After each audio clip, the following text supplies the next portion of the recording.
하나됨에 대한 이제 주제와 연결되는 말씀인데요. 어떻게 하면 우리가 하나됨을 이루어 나갈 수 있는가?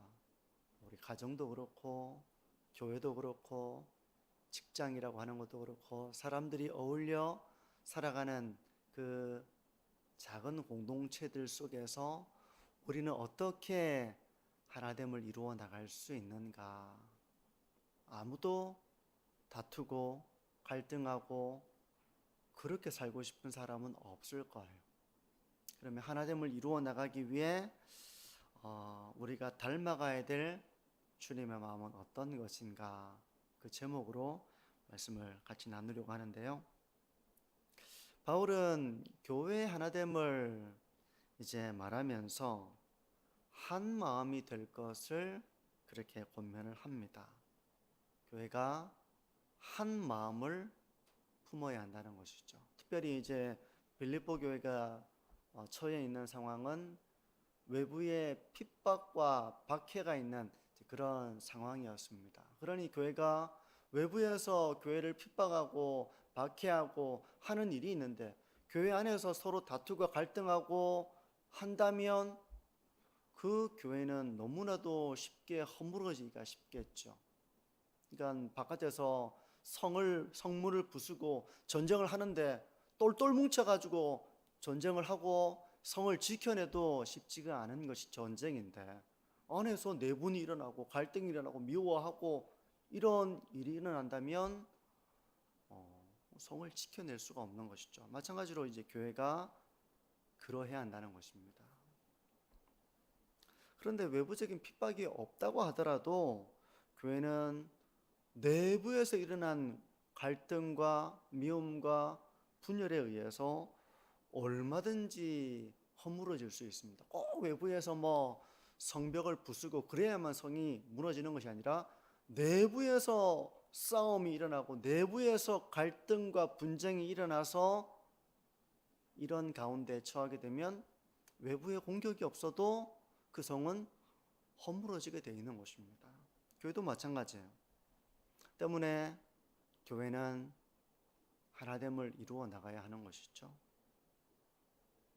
이 하나됨은 마음에서부터 시작이 됩니다. 그래서 오늘 이 마음을 품으라 곧 그리스도 예수의 마음이니 라고 바울은 말하고 있는데요.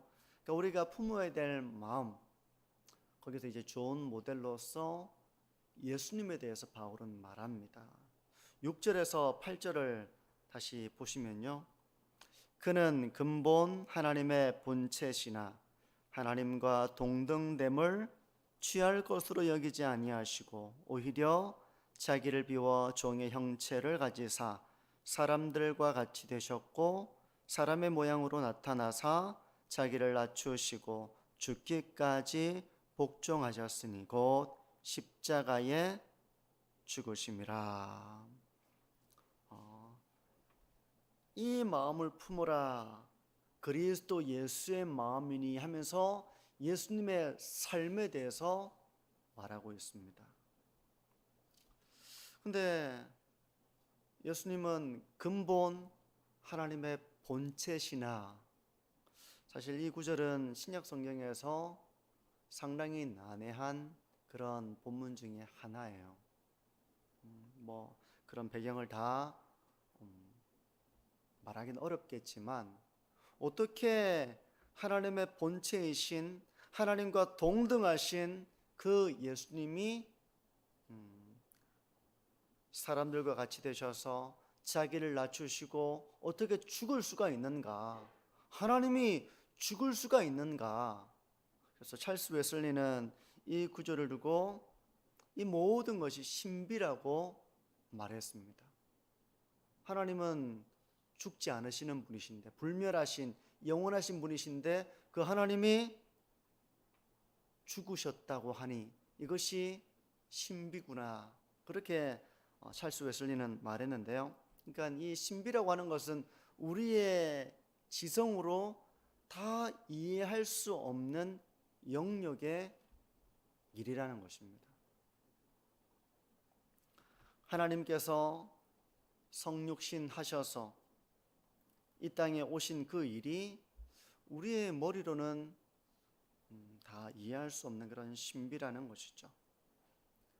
예수님은 하나님과 동등하신 분이시지만 근본 하나님의 본체이시만 하나님이시지만 자기를 비우셨고 종의 형체를 가지셨고 자기를 낮추셨고 죽기까지 성부의 말씀에 순종하셨습니다. 뭘 말하기 위해서 지금 바울이 이걸 지금 예수님의 삶에 대해서 말하고 있는 것입니까? 예수님의 마음, 다시 말해서 그 겸손을 우리에게 알려주기 위해서 바울이 지금 이런 말씀을 하고 있는 것입니다. 예수님의 겸손, 예수님의 겸손이 어떤 것인가? 하나님과 동등하신 분이시지만 자기를 비우시고 자기를 낮추시고 죽기까지 복종하신 것이 바로 예수님의 겸손, 예수님의 마음은 바로 그 겸손이었다는 것입니다. 우리가 이런 말씀을 이제 묵상을 해도 그랬나 보구나. 예수님은 겸손하신 분이셨구나. 하나님이신데 자기를 비우셨고 낮추셨고 죽기까지 복종하셨구나. 그런가 보다. 이렇게 그냥 지나갈 수도 있겠죠. 그런가 보다. 그런데 우리가 이제 예수님의 마음을 알게 되면 이것이 얼마나 큰 사랑이며 희생인지를 깨달을 수가 있을 것입니다. 근데 비유를 들자면 어린 자녀가 부모의 사랑과 헌신을 어떻게 다 헤아릴 수 있겠습니까? 아이가 어리면 부모가 어떻게 희생하고 헌신하고 수고하는지 잘 모릅니다. 그래서 어린아이는 잘 감사도 몰라요. 감사한 줄을 잘 모릅니다. 그냥 당연한 것입니다. 당연한 거예요. 그 진가를 잘 모르는 겁니다.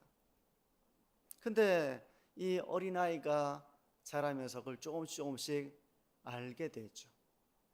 알게 됩니다. 나중에 부모가 되면 비로소 부모가 살았던 삶이 어떤 것인지를 가슴으로 이해할 수 있게 되는 것이죠. 머리에서 그냥 그런가 보다라고 배웠던 것들이 가슴으로 내려가서 이게 정말 힘든 것이구나. 이게 참 어려운 것이구나. 이게 참 큰 희생인 것이구나. 작은 것이고 대수롭지 않고 당연하다고 생각했던 것들이 사실은 당연한 것이 아니었구나라는 걸 가슴으로 알게 되는 것이죠.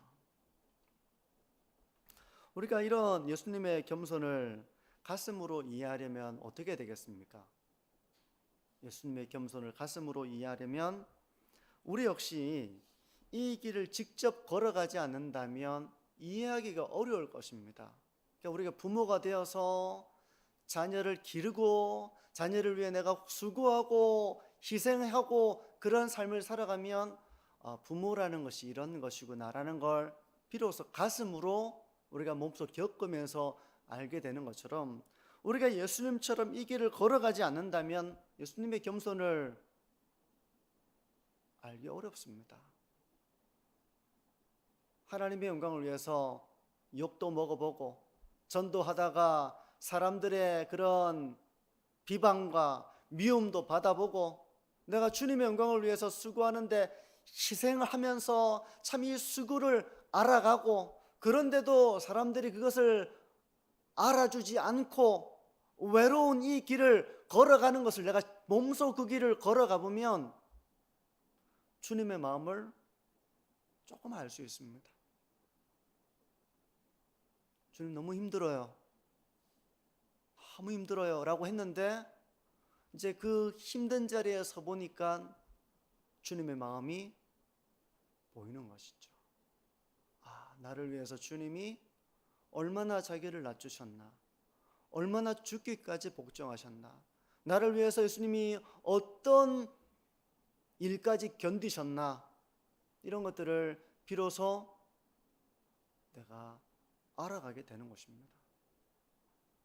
그러니까 주님을 위해서 나의 자존심도 내려놓고 하나님의 영광을 위해서 내가 낮아지고 비천해지고 자기를 부인하고 그 길을 걸어가 본 사람만이 주님의 겸손을 이해할 수 있을 것입니다.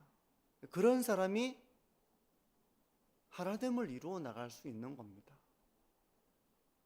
그런 겸손이 없으면 다 내가 왕이고 내가 주인이고 내가 내고 이런 마음으로 있으면 그것은 하나 되기가 어렵습니다.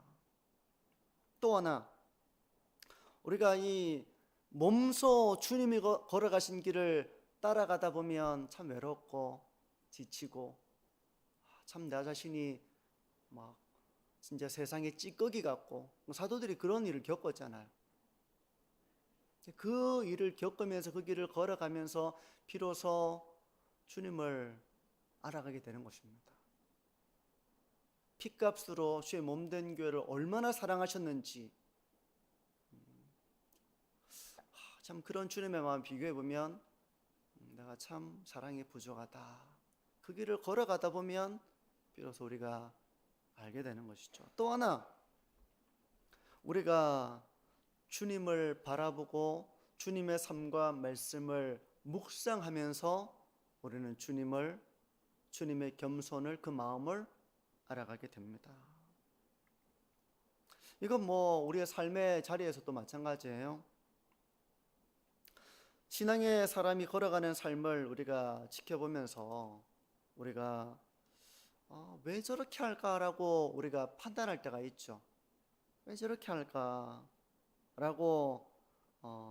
하는데 나중에 가서 보면 저런 뜻이 있었구나, 저래서 저렇게 한 거였구나 라고 이렇게 배울 때가 있습니다. 깨달을 때가 있습니다. 근데 어떤 사람이든 그 사람을 지켜보면 그 사람이 왜 저렇게 하는가, 우리가 모를 때는 함부로 말하기가 쉽죠. 근데 알고 나서 보면 저래서 저런 이유가 있어서 저렇게 한 거였구나 라는 걸 알게 될 때 우리는 한층 사람을 보는 그런 눈이 성장하게 됩니다. 하지만 그 누구보다 우리에게는 우리의 스승이신 예수님이 계십니다.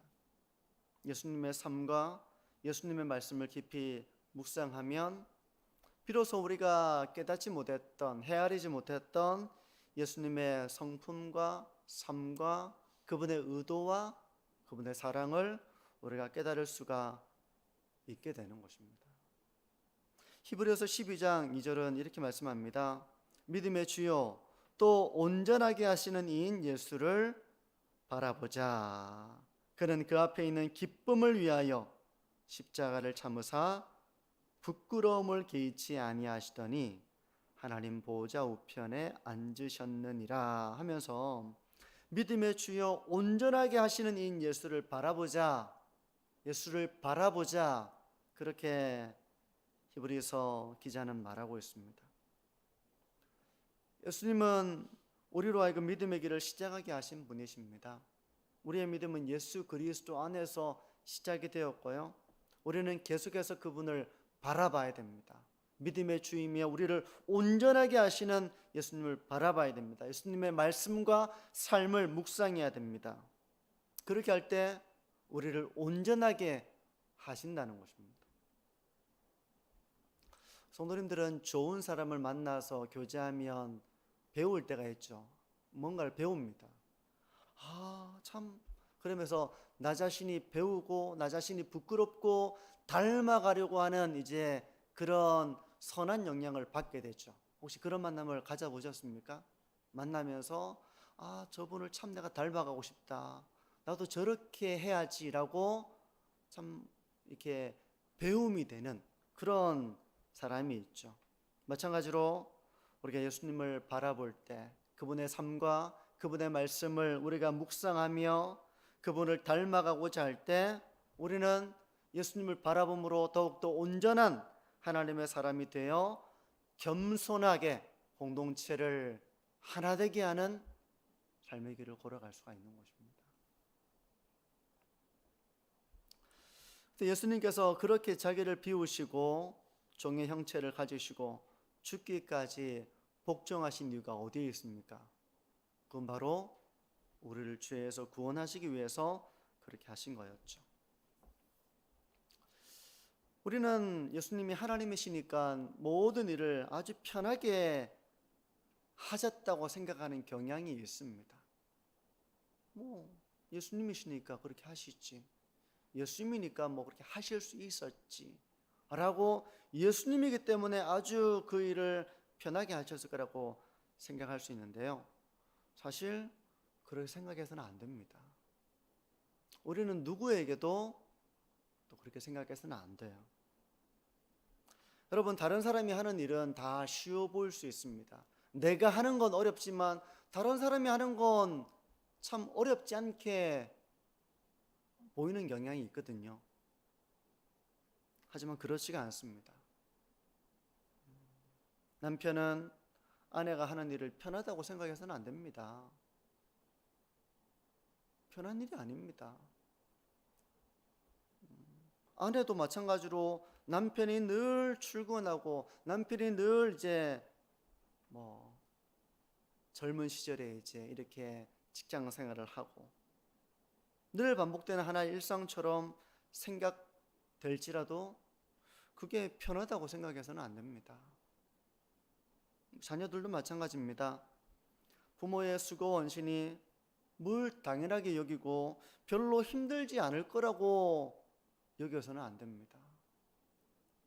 모든 경우가 마찬가지예요. 겉보기에는 쉬워 보일지 몰라도 사실 쉽지가 않습니다. 주님의 희생과 헌신도 쉬운 것이 아닙니다. 예수님은 자기의 목숨을 주셨습니다.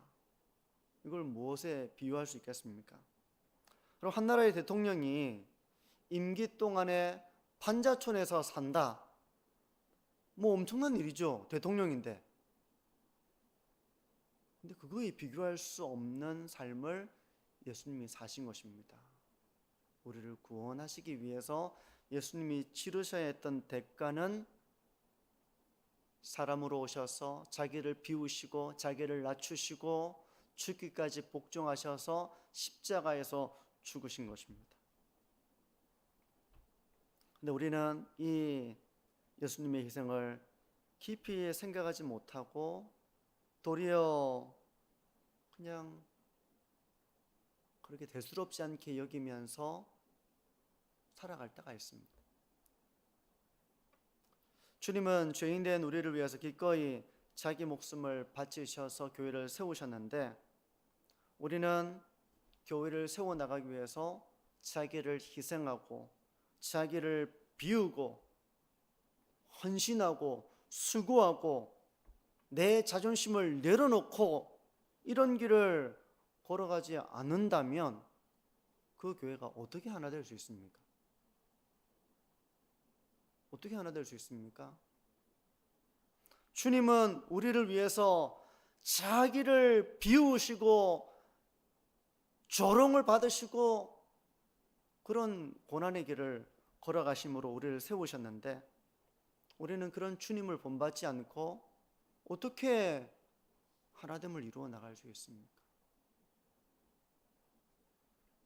도리어 자기 자존심을 내려놓지 않고 희생하지 않고 편하려고만 하고 다른 사람이 희생을 나의 삶의 양분으로 삼으려고만 하고 도리어 내 원함대로 내 뜻대로 하려고만 한다면 교회는 든든하게 세워지기 어렵고 하나 되기가 어려운 것입니다. 이제 말씀을 정리합니다. 바울은 하나됨을 위해서 이 마음을 품으라, 예수 그리스도의 마음, 예수님의 마음에 대해서 말씀을 하고 있습니다.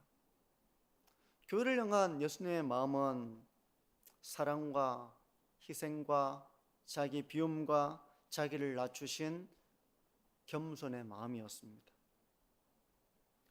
우리가 가정을, 또 교회를, 우리가 살아가는 삶의 작은 공동체를 잘 세워나가려면 우리가 이런 주님의 마음을 닮아가지 않고서는 어떻게 가정을 화목하고 하나되게 할 수가 있습니까?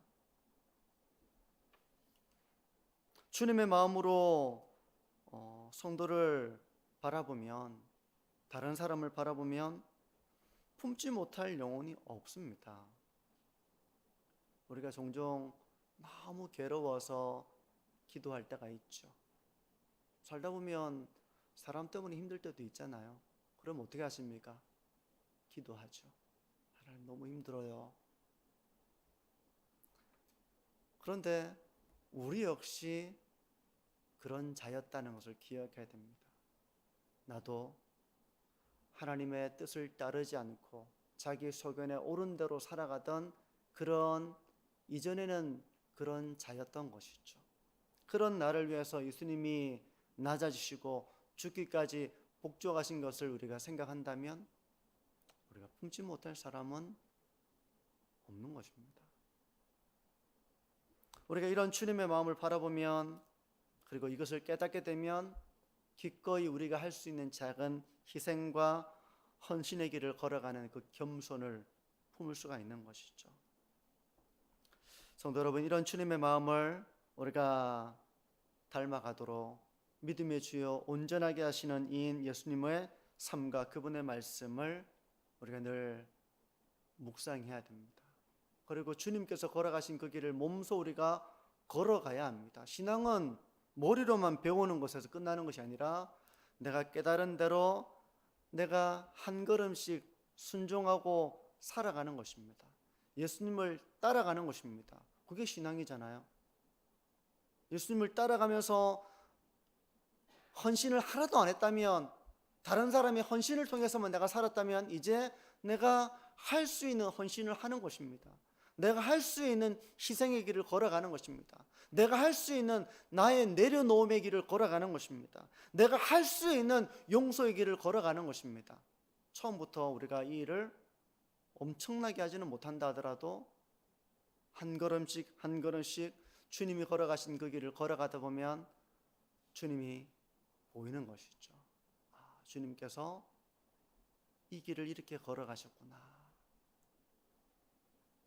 성도 여러분, 우리가 그렇게 주님의 마음으로 연약한 자들도 품고 위해서 기도하고 또 내가 희생하고 헌신함으로써 그것이 하나됨을 이루어 나가는 공동체, 또 우리 교회, 우리 가정이 되도록 우리가 그렇게 주님의 마음을 품고 주님을 닮아가며 하나됨을 이루어 나가는 저와 우리 모든 성도님들의 삶이 되시기를 바랍니다.